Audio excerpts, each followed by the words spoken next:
Purposely. Your life, God's purpose.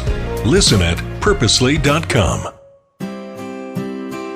There are just moments in the Bible that make you go, what? We did a whole series on unusual stories in the Bible here on the Bible for Busy People podcast, ones that are hard to explain or understand.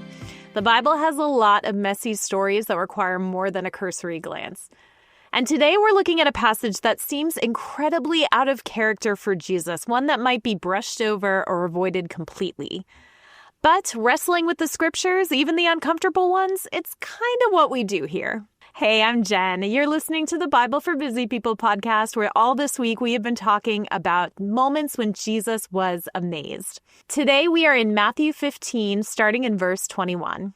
It says, leaving that place, Jesus withdrew to the region of Tyre and Sidon.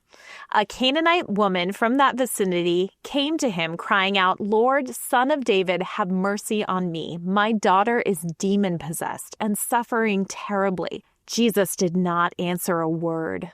So his disciples came to him and urged him, send her away, for she keeps crying out after us. He answered, I was sent only to the lost sheep of Israel. The woman came and knelt before him. Lord, help me, she said. He replied, it is not right to take the children's bread and toss it to the dogs. Yes, it is, Lord, she said. Even the dogs eat the crumbs that fall from their master's table. Then Jesus said to her, Woman, you have great faith. Your request is granted. And her daughter was healed at that moment. I would assume, just from this short passage, that this woman would have likely touched Jesus' heart. She was a Gentile. He knew his mission extended far beyond the Jews, even though that wasn't going to happen while he was on earth. She came humbly and aware of her need. She sought help for her daughter who was suffering from demon possession. And yet he doesn't even respond to her. He seems cold and almost cruel here. In Mark's telling, Mark 7, Jesus at least interacts with her a little bit more. Reading this here, I wonder if Jesus' response is for show. I wonder if it's more for his disciples who seem really impatient here than the woman, even though the woman seems to be the collateral damage here. Jesus essentially calls her a dog, and he would have been referring to how she is an outsider. She's not a child like those of the nation of Israel. Bible Odyssey has a really great post about this story written by Claudia Setzer, and she makes note of the fact that this woman is triply marginalized. She's a woman, she's a Gentile, and she's a foreigner. But why does Jesus react like this? Let's look at the verse above, because that can give some context. Just above this story, in Matthew 15, the Pharisees challenged Jesus and the disciples on not washing their hands before they eat, which, gross. But it wasn't because it was gross. It was because they weren't adhering to the law. Jesus responds, letting them know that it's what we do that defines us, what comes out of our hearts and not what goes into our bodies. And in verse 17, he says, don't you see that whatever enters the mouth goes into the stomach and then out of the body? But the things that come out of a person's mouth come from the heart. These defile them. For out of the heart come evil thoughts, murder, adultery, sexual immorality, theft, false testimony, slander. These are what defile a person. But eating with unwashed hands does not defile them.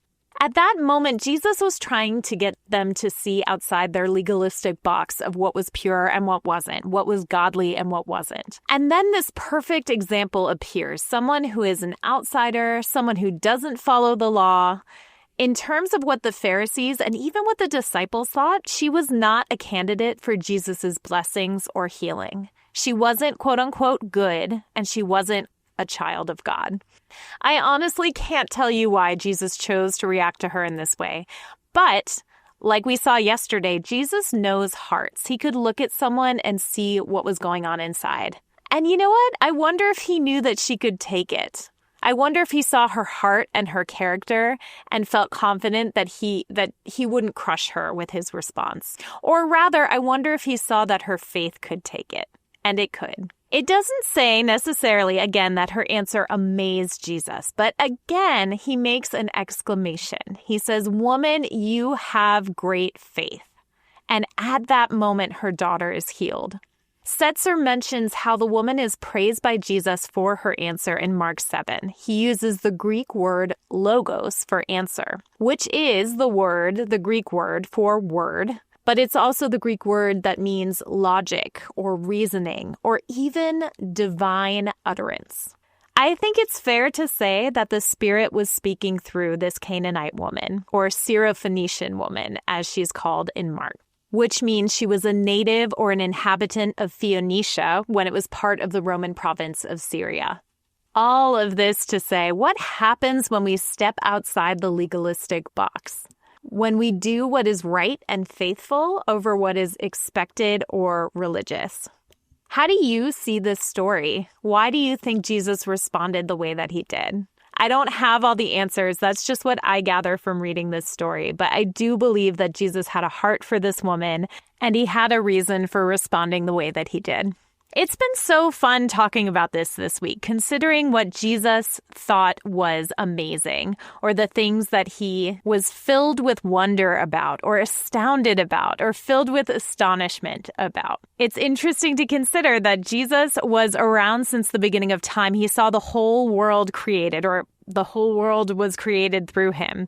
And yet he still was amazed when he came to earth to live among us, when he saw people's faith or lack thereof. I hope it gives you a lot to think about this week. Go back and read these scriptures if you get a chance this weekend. And we'll be back next week with another topic where we will dive deep into scripture in about 7 to 8-ish minutes of your busy day. Have a good weekend. Thank you for listening to The Bible for Busy People.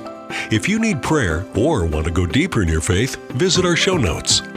Will you take a moment to share with a friend and leave a review? It helps the Bible get into even more people's minds and hearts. Find more podcasts that will recharge you at purposely.com.